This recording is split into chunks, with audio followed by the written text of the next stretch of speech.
Hello, welcome to Muckman Movies. Yes, it's that time of the week again where I've been challenged yet again, and again by Roy over on Blue Roy Movies. This time I have got to choose 5 films from 5 different countries.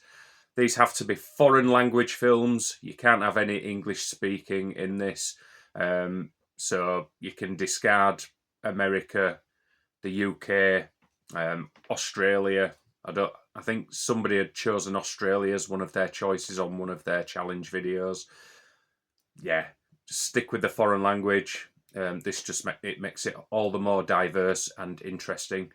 So, without further ado, thanks for the challenge, Roy. I do like doing these challenges, by the way. But yeah, without further ado, I'll show you my 5 choices after this.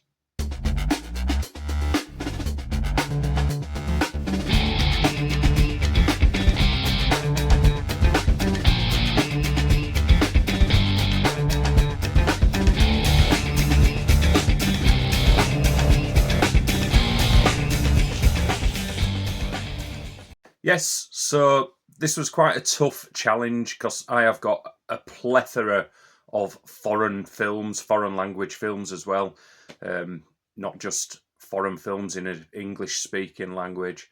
And I absolutely love Asian cinema particularly, and I've only got one Japanese film in my selection.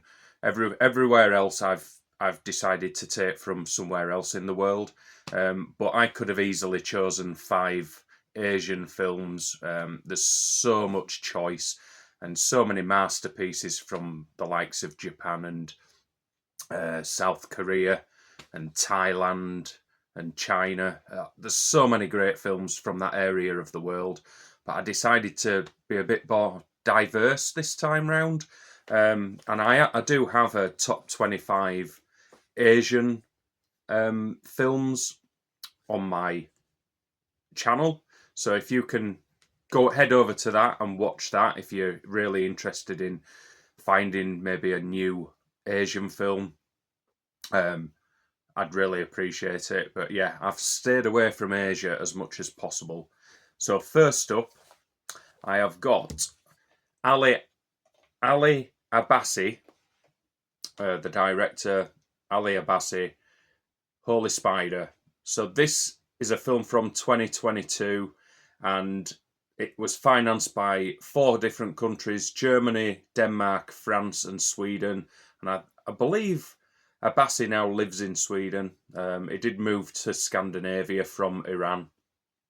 So I do class this as an Iranian film as well because it's set in Iran. It's set in this holy city called Mashhad, where and it's based on a true story. This you can read up on it on Wikipedia. It's based on a true story where there's a serial killer going around and cleansing the streets of sex workers who are out on the streets at night, and he believes that it's his duty for God to cleanse the streets of these sex workers, these corrupt women on the streets. It's gritty, it's dark, there's a sense of foreboding permeating all the way through it. It's just fantastically filmed. I mean, the night scenes in particular with the lighting is fantastic. It's really foreboding. You've also got an incredible performance from Zah Amir Abrahimi. She won the Best Actress award at Cannes in 2022 for her performance in this. She's incredible. She's a journalist who's trying to find out who the killer is. And as a viewer, you know who the killer is straight away because is revealed like within the first 10 minutes of the film. So there's no spoilers in terms of who the killer is. You actually watch him committing his brutal and graphic murders, where he strangles prostitutes back home when his family are out. It's a brilliant film. It's gripping. There's one particular scene that'll have you on the edge of your seat in pure terror. I won't go into it too much if you've not seen this film, but if you have seen it, I'm sure you know which scene I'm talking about. But it's an incredible film, and it's amazing. Over the course of my lifetime of collecting films as well, it's amazing how many great films come out of from the Middle East, and this is one of the best. It's so graphic as well. The first opening 5 minutes, where a prostitute is killed, is very graphic. It shows her going through her routine of being a sex worker, but then being preyed upon by the serial killer. But yeah, based on a true story, fantastic film. The Holy Spider, recommended highly. Next up is another Middle Eastern film, this time from Lebanon, and that is Capernaum. So Capernaum was directed in 2018 by Nadine Labaki, set on the streets of Beirut. It follows this little kid here called Zain, and he's 12 years old. He's never been given the opportunity of an education. His parents neglect him on a daily basis, and he's used as child labour to secure their free rent in an apartment above a shop. So the shop owner uses him to do all the deliveries and fill in the shelves and things like that, and he's never given any opportunity to go and get an education. And this is quite a bleak watch, but it's beautifully filmed and photographed by Labaki and her cinematographer. It's an incredibly stunning film to look at. Now, what I will do is highlight this little kid here. He plays Zain, and his real name is Zain Al Rafia, and he was discovered on the streets of Beirut by the filmmakers, and he was a Syrian refugee. And he puts in such a phenomenal performance for a little kid who they've just plucked off the streets.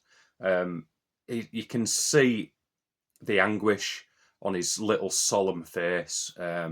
It's harrowing at times, and as the film plays out, there's a family dispute, and he runs off and starts living on the streets, trying to make ends meet, trying to find work as a 12-year-old. Can you imagine? And he comes across another African refugee. She's called Rahil, I think. Rahil and her little son Jonas, and he gets treated really well by her, and it's the first time he's ever experienced any empathy. And you even see a smile appear on his face, but it ends up being all very short-lived, and I won't go into the details of why.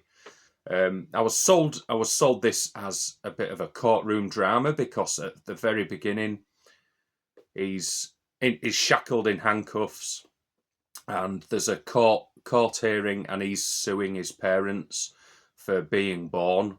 That's how miserable his 12 years of life have been. He's been arrested for stabbing someone, and he decides to sue his parents, who have neglected him for his whole life. And the stabbing leaves you in anticipation as to who he's stabbed, because there's several moments throughout the film where you don't know who is stabbed, but you think it might be this person or that person. But as the film progresses, you really don't have a clue. So it keeps you guessing all the way to the finale. Great film. This was Oscar nominated. It was Golden Globe nominated. It was BAFTA nominated, but it eventually lost out to, is it Alfonso Cuarón's Roma? I might have got the director wrong there. It might be Roma. Just bear with me.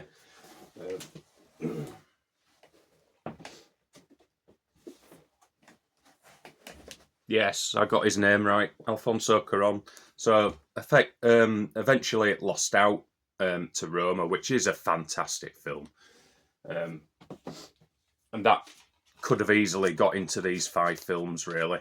But I recently watched this because I've been given this challenge by Roy to do, and it had been sat on my shelves for about 2 years.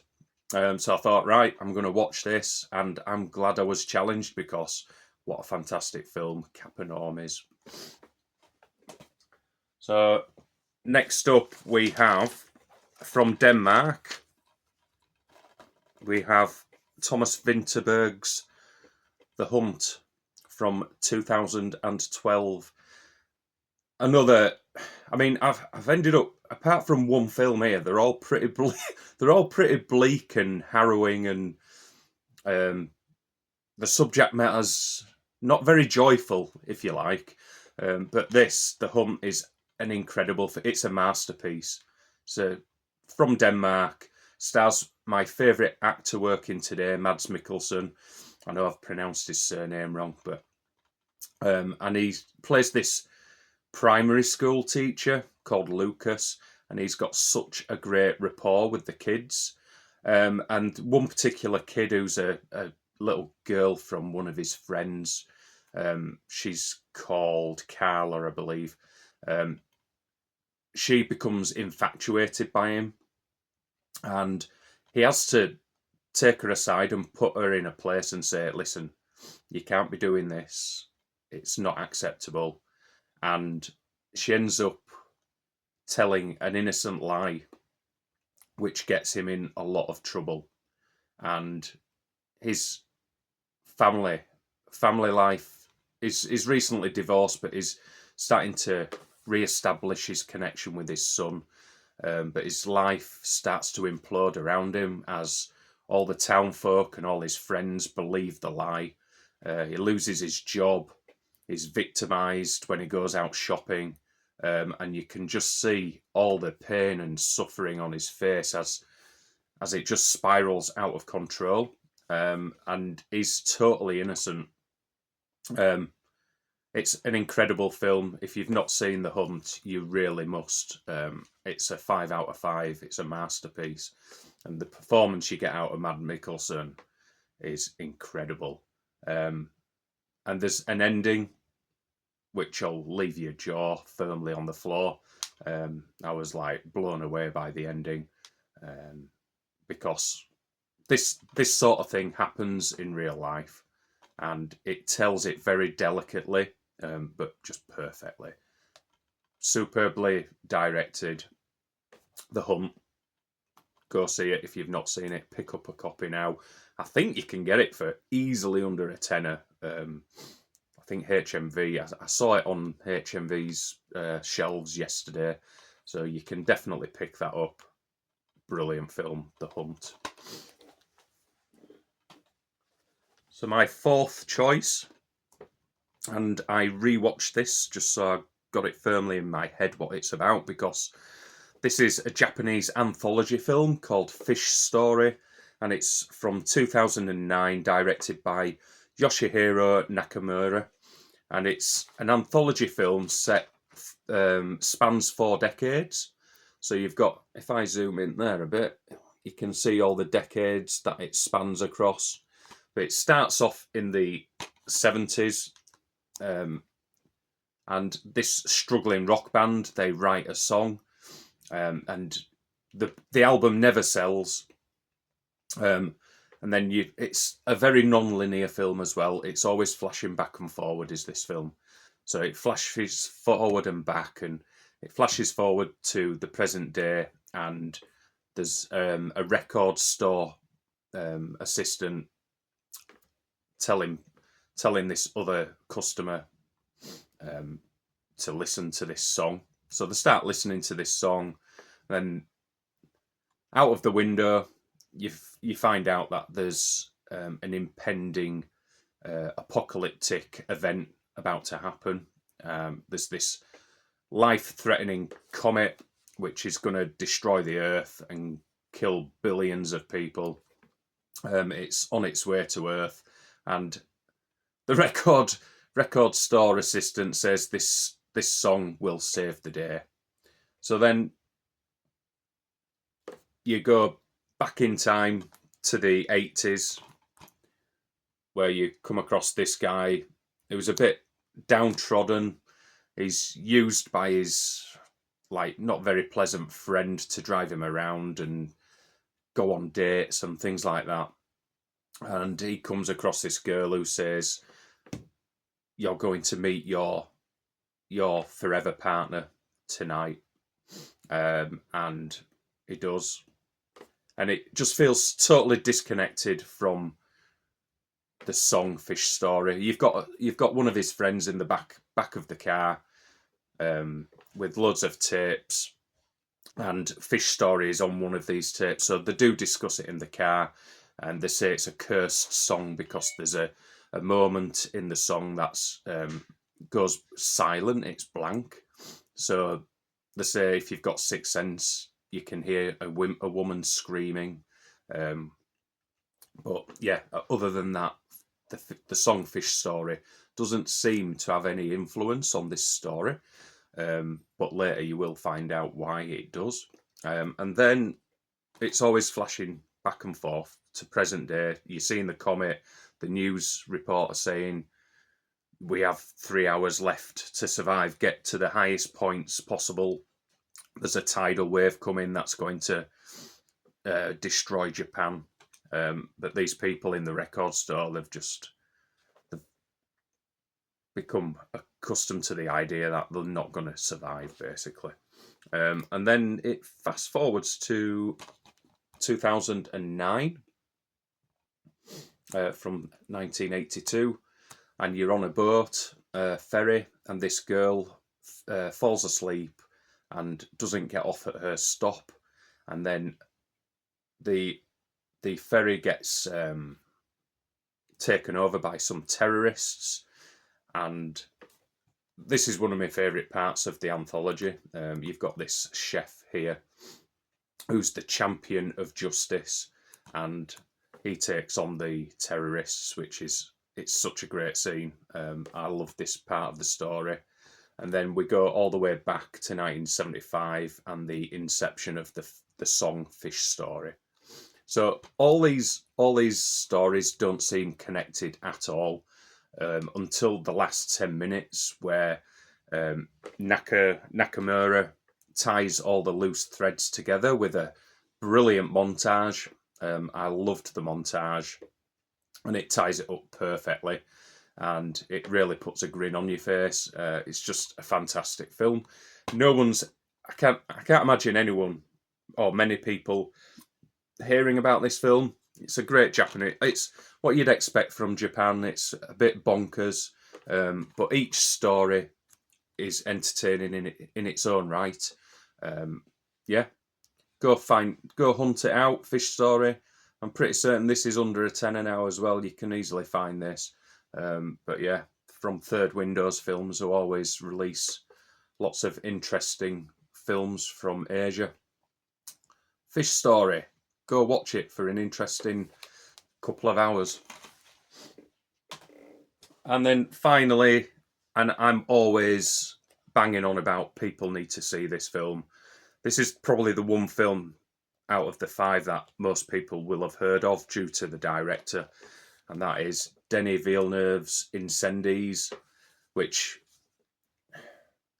I think this is a modern day masterpiece. I mean, from the last 15, 20 years, this is easily in my top 10, maybe top 5. It's just a fantastic film. It's very bleak. So this is a Canadian film, but it's set in a fictional war-torn Middle Eastern country, and you follow this mother, Nawal, who's she's recently passed away, and her son and daughter go to the office where the will's kept, and in the will, the mother has asked both the son and the daughter to find their father that they never knew and their brother, their half brother that they never knew. So the daughter and the brother go off to find their relatives. Like, I think the daughter goes to try and find their father, and maybe, I might have got all this wrong, but because I've not watched this in about 5 years, but it does stick with you for a long time because it is a harrowing and very, very bleak film, and it's a non-linear film again. It's always flashing back and forward. So the siblings, they go off to try and find their father and son, and because it flashes back and forward, you're being drip fed information, and you find out the life that Narwhal,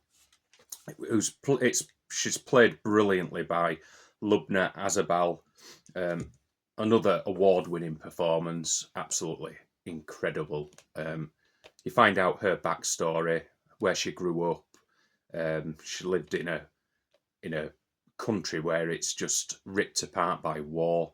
So there's lots of harrowing scenes. Again, I've chosen quite a few harrowing films, but it's absolutely captivating and it's intriguing as hell. You won't find a more intriguing film than Incendies, because as it's playing out, you're just getting drawn into the narrative. It's just a fantastic film. And the ending will blow you away, and it'll stick with you for days afterwards. The ending, one of the best jaw-dropping endings you'll ever likely to see, and that's all I'll say on that. But you don't see it coming. What a film! So those are my 5 choices. I've got one from Canada, one from Japan, one from Denmark. I'll say the Holy Spiders from Iran, even though it was financed by Germany, Denmark, France and Sweden, and Capernaum from Lebanon. I hope you enjoyed my choices. Thanks for the challenge, Roy, and I will put a tag down at the bottom for where this challenge sprung up from. His account escapes me at the moment, so I will put it up. I'll put it across here. But yeah, thanks for the challenge. I really enjoyed it. It were good, actually, just to make sure I got all my research and what we're talking about correctly. I did watch a couple of these films yesterday, just in preparation for this video. So thanks again, Roy. Thanks for challenging me. If there's any more challenges, copy me in. I'm up for them. I'm always up for them. What I will do, I will challenge 2 other accounts. So I will challenge Ryan. Ryan with movies. Is that his account? I know you are, Ryan. So I'll challenge you. I'll tag you in the description below, and I will tag Neil over at Neil Loves Movies. No, Neil's Movie Channel. I'll challenge you two for 5 films in a foreign language that aren't from an English-speaking country. So if you enjoyed this video, hit that like button. If you're not subscribed, there's more of these. They're always coming. More of these videos, and I'll be doing my pickup video very shortly. I'm releasing that on the 1st of April. But yeah, if you enjoyed it, hit that subscribe button and the like button. Thanks for watching, and thanks for the challenge, Roy. Really enjoyed it. Take care. Goodbye.